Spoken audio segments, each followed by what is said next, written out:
Welcome back to the show.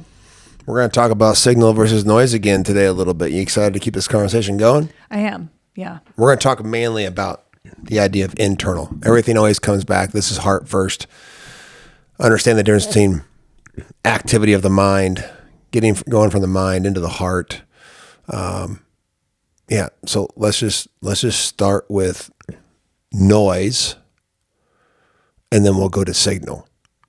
Let's start with understanding from an internal perspective. In our last conversation, we talked about just kind of introduction to signal versus noise, how, information from our external world creates, right, everything inside that we're experiencing, every image, every conversation, our environment, right? So making sure that we're clear about who it is that we want to become, the experience we want to have, the impact we want to make, and making sure that our external world is curated at least an 80% to 20% signal versus noise ratio.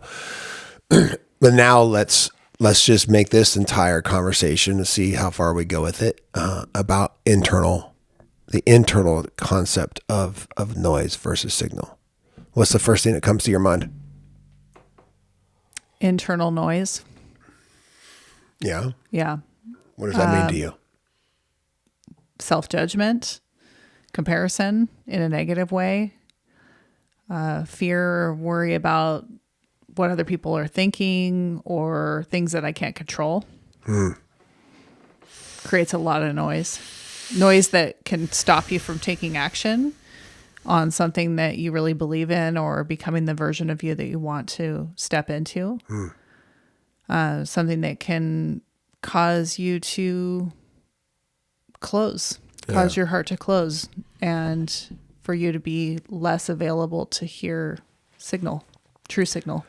Man, the thing that stood out to me when you just were talking there was comparison, perfectionism, doubt. Right. There's just, we all know that, if you've listened to Michael Singer at all, right, we are huge Michael Singer fans, right? There's this roommate in our heads, and there's two of them.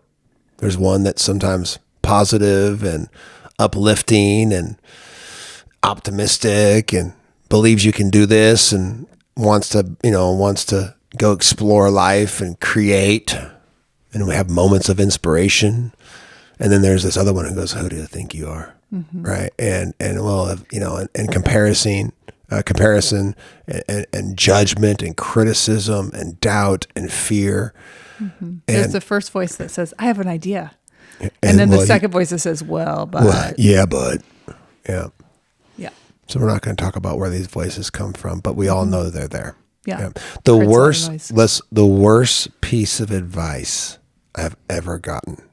Are you ready for it? So this is the worst piece of advice anybody could ever have, in my personal opinion. I was probably 17, maybe 18.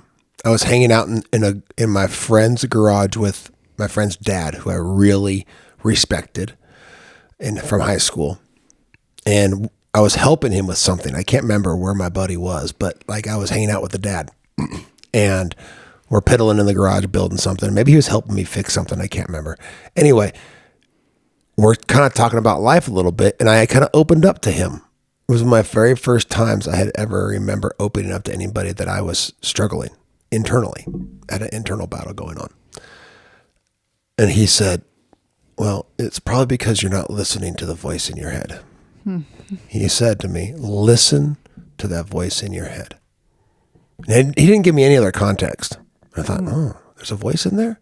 So it was the first time I realized, right? Because if we're not aware that there's a voice, then we just kind of are lost in it, right?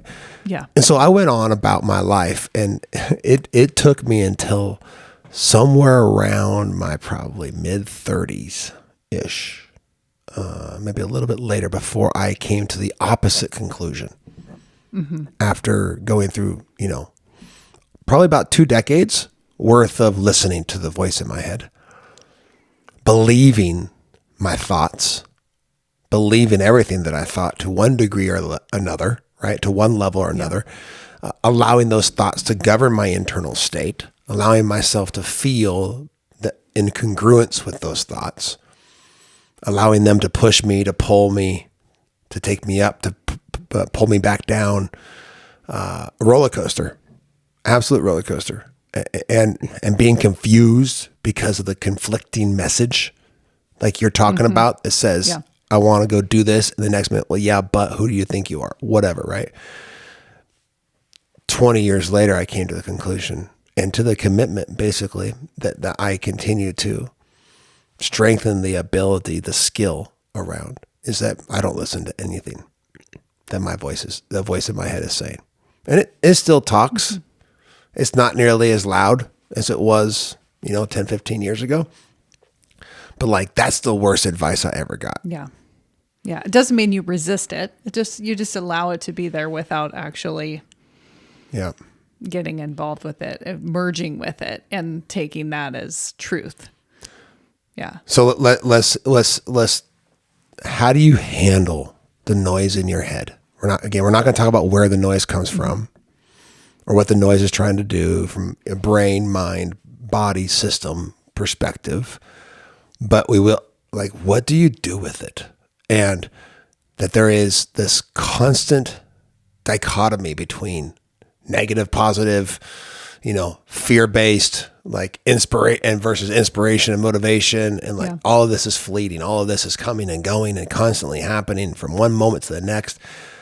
Right. The first thing I think we have to just, like, the most fundamental basic level is to understand that if your nervous system is dysregulated, there's going to be more noise. The volume of noise is going to turn up. The volume of fear, doubt, judgment, criticism, comparison, the volume is going to be turned up. And your ability to work with that is going to diminish. Versus if you're regulated, if you're in a state of homeostasis, or I called it green in the last episode. If you looked at it from a stoplight perspective, green is safe, beaming and gleaming, like you're thriving. Yellow, and none of these are necessarily bad. They're just the reality of our nervous system. Yellow is kind of like danger, slow down, caution. Red is like stop. But you're feeling rejected, embarrassed, fight or flight, right? That the narrative in your head when we do nervous system mapping with people, and we are able to actually map their nervous system, the narrative is louder, is more constricted, is more diminishing, is more fear-based if someone's in red or yellow versus in green. It's very optimistic, right? So the first level is just to recognize that, from a fundamental perspective, whatever is happening internally from signal versus noise, the noise is going to be louder if your nervous system is dysregulated, if you're in yellow or red versus green. I think the next piece that sometimes we start with this when we work with different individuals, teams, or individual athletes or whatever, is you are not your thoughts. You are the one observing your thoughts. You are not your thoughts. You are not your body. You are not your emotions.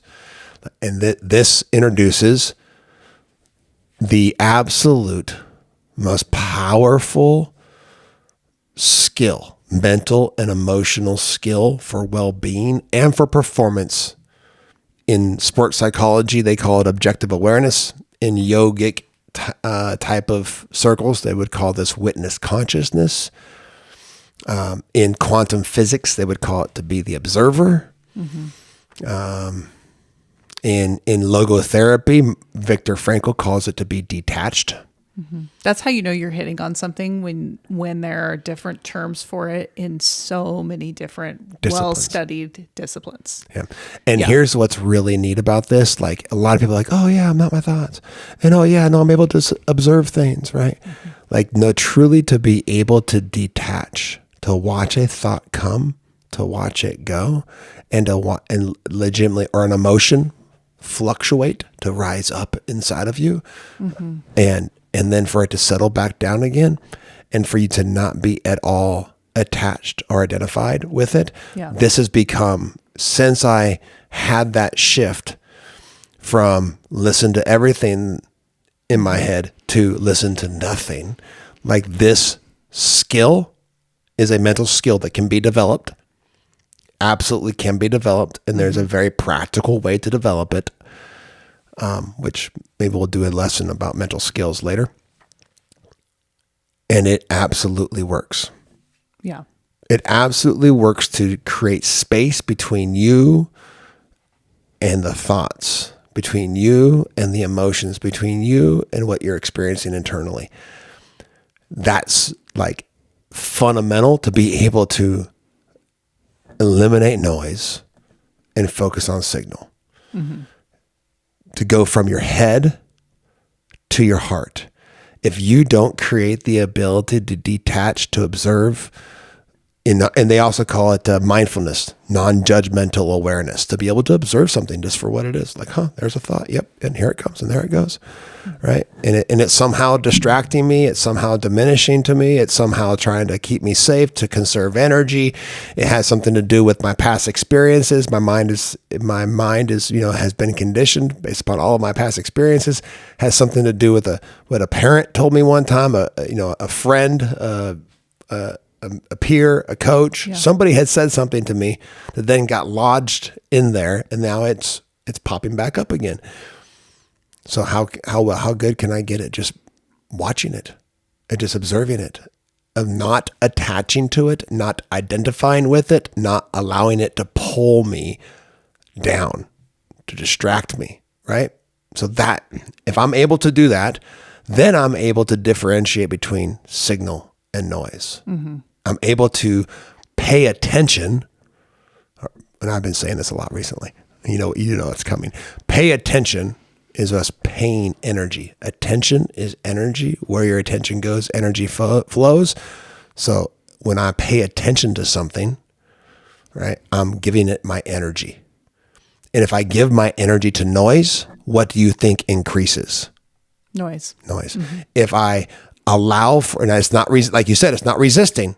It's not, I'm not fighting against it. I'm not trying to interdict it. I'm not trying to push it away or anything else, because that's just going to create more noise. I'm able to just observe it. Mm-hmm. I'm able just to notice that there's doubt, that there's fear, that there's judgment, there's comparison, there's criticism happening. And it's, right? Yeah. When I do that, it gives me the ability to get out of my head into my heart, which is where signal lives. Mm-hmm. Signal does not live in your head. Your mind is in this deep for just a moment. I know how you sometimes caution me to go too deep, but just deep for just a moment. Your mind's job is to try to solve the problems of your heart. Right? It's trying to make you feel okay. Mm-hmm. It's trying to make you be okay. Your mind's constantly trying to analyze and trying to figure out, like, how can I make it to where my heart will be settled? So if I just stay in my head, constantly trying to solve problems, constantly paying attention to noise, it's just going to stay in that surface chop of the mind, and it's just going to turn into more. Mm-hmm. I saw you going on a thought trail there. I was actually just shifting around because my neck was getting sore from turning this way. I thought you would turn towards me to have like some real big aha moment. That I was going to have something. Well, it does bring something to mind. Just working with a client even earlier today that was experiencing a level of what they would describe as anxiety. Mm-hmm. When we resist it, when we think, I shouldn't feel like this, I don't have a reason to feel like this, and our mind's trying to go to work to figure out what the sensation is, we're just perpetuating it, creating more of it. Or when we can look at it with compassion and go like, okay, this is hard. This is unpleasant. All right, this is part of the human experience. Maybe there's something here for this to teach me. It's like opening up to that sensation and seeing that maybe what we're experiencing can be a form of signal if we get out of the story. What do you mean by get out of the story? Get out of the narrative of what we're making it mean. Because so much of what we experience, like typical life coaching would be like, hey, your thoughts create your feelings and your feelings create your action or inaction, and then that creates a result that you're going to have. But what we know is that everything is a huge feedback loop between your body, your brain, mind, nervous system. Everything's all interconnected. So we can be experiencing a sensation, not necessarily know what that sensation is, and so our mind will kind of go to work to try to figure out what's wrong, and it will look for things outside of us, and it will look around at all the noise to try to figure out, okay, how do I solve this problem? But it's actually in what you're talking about, that objective awareness, just being able to look at it and see it for what it is, which is just a sensation. It's just some information happening in your body. And then not necessarily make it mean something that's going to diminish you. Yeah. I have a client of mine I've been working with now for almost a year.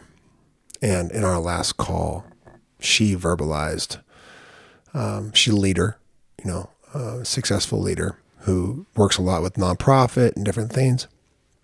And she was telling me multiple stories. We hadn't talked actually in a handful of weeks, 3 or 4 weeks, just because of how busy and travel and different things that she was involved with.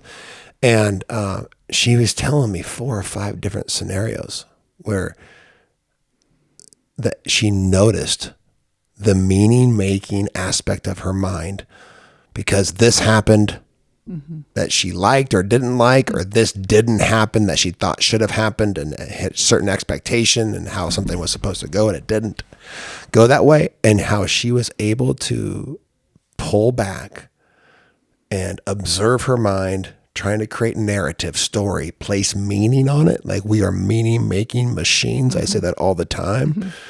And to legitimately...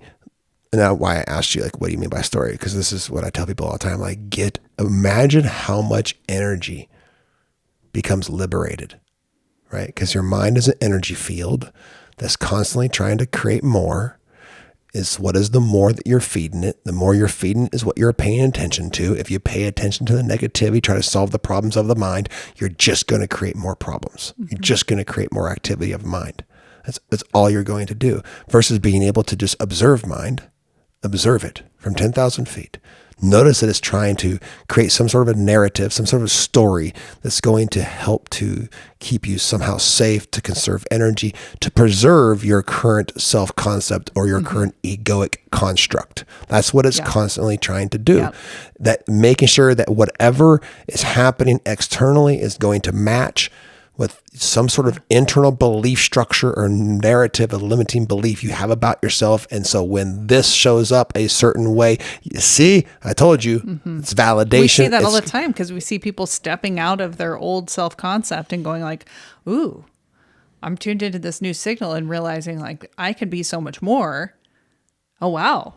I kind of like how that feels. Yeah. And then they go and step out and they start doing things differently, and they're being decisive, and they're like, hey, I like this and I don't like that. And they're having opinions about things and like really stepping it up. And then all of a sudden it's like, whoom, and they feel this constriction. And then the story is something's wrong.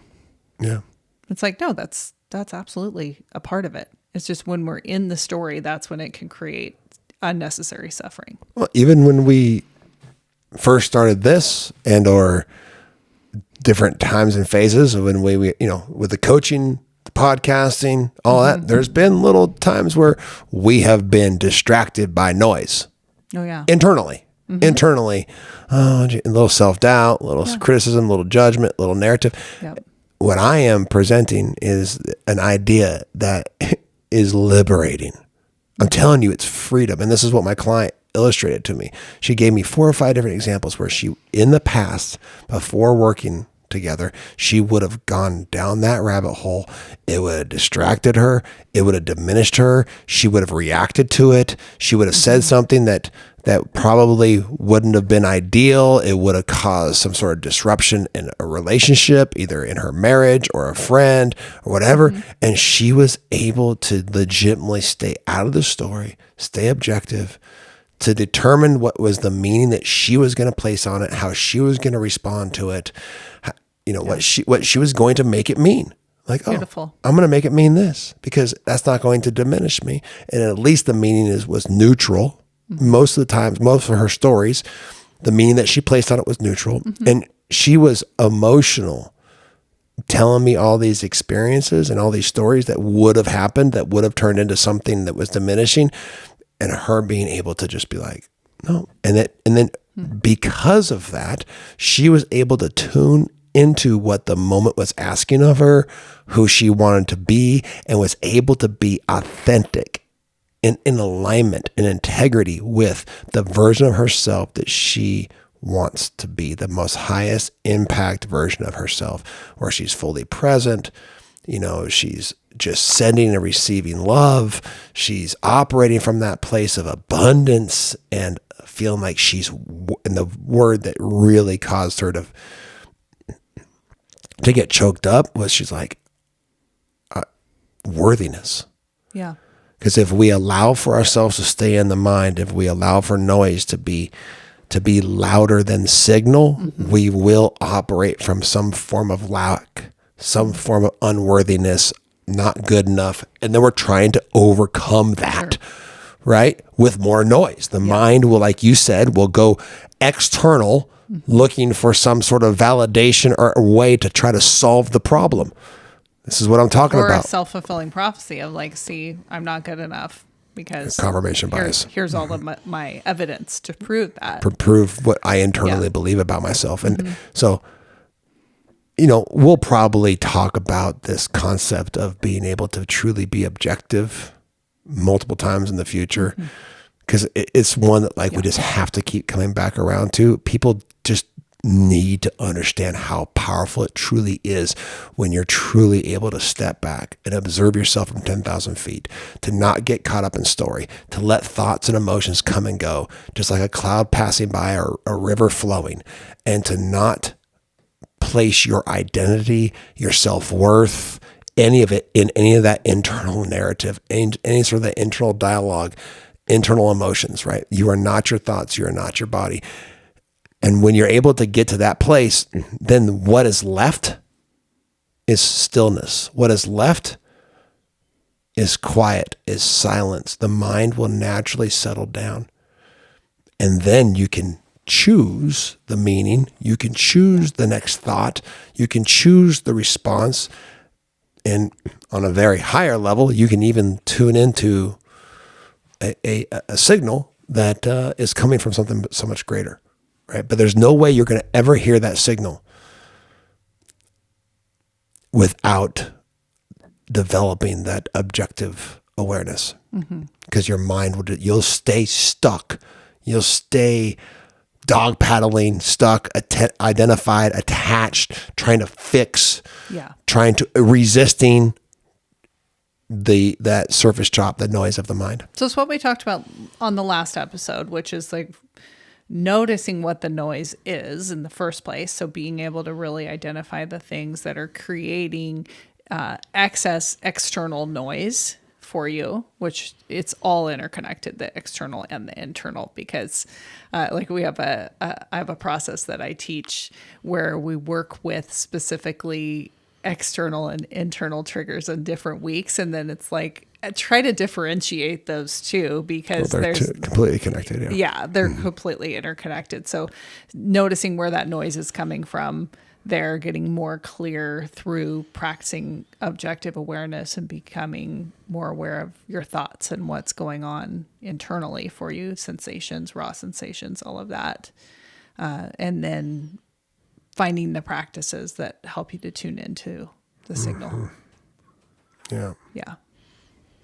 I just want so bad for people to hear how liberating it is to go from the idea that you are not your thoughts. I know, I feel like probably people listening, enough people have heard that one way, shape, or form, Michael Singer, to actually building the mental skill. And not that I'm perfect at it. I've committed my life to developing that skill.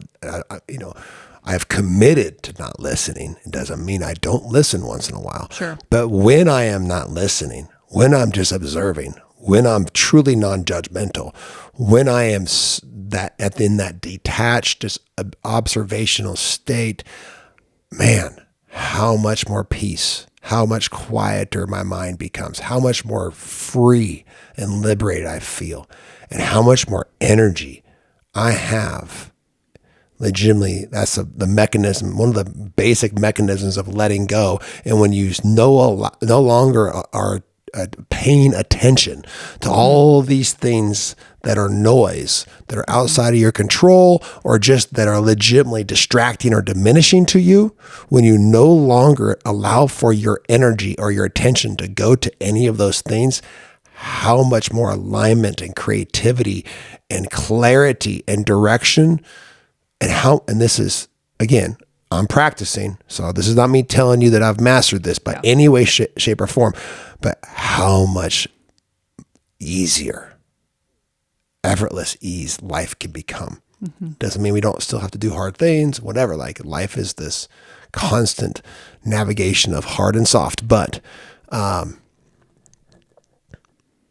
just want you to hear that, right? And I want people to really, I really want to challenge people. If you're listening to this podcast and if you're either a former, current, or future client of our process, is that you have to go from the idea into the actual experience of the idea viscerally. And that's how we go from information to wisdom. Information gets stored. Wisdom is accessed through state regulation and through mental skills. So it goes from knowledge to understanding to wisdom. I believe most people stop at knowledge.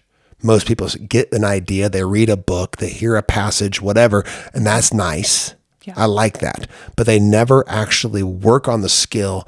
They never really get in the weeds with it to understand it, for it to turn into a sense of inner wisdom. And wisdom is signal, right? If it's truly coming from your heart, then it's signal versus the noise of just more information, right? Thinking, well, I need more. I need the next book, the next podcast, the next whatever. And I'm saying, no, right? That's how we get from our head into our heart, is developing that mental skill of objective awareness, of witness consciousness, of being able to detach yourself, to not listen to the voice in your head. Imagine how free you would be if you could not listen to anything your mind was telling you. And you could only listen, and you only listen to your heart. And your heart led you, right? That's heart first. Creating clarity and conviction and purpose and meaning, all derived from your heart. That's a whole different way of experiencing life and operating. Anything final thoughts, words of wisdom? If your heart is leading you to a question or an idea for a podcast episode, I want to invite you to go to the link in the show notes. There's a way there that you can text us directly. You can send us a voicemail. And we just want to hear from you. We want to hear some of your takeaways. If you want to share some things that you're learning here on the show, questions that you have, ideas for future episodes. We want to make sure that we're providing you value, and that that what we're putting out into the world is serving those who are choosing to spend their time here and tune into our signal. So thank you so much for being here. Yeah, we appreciate you.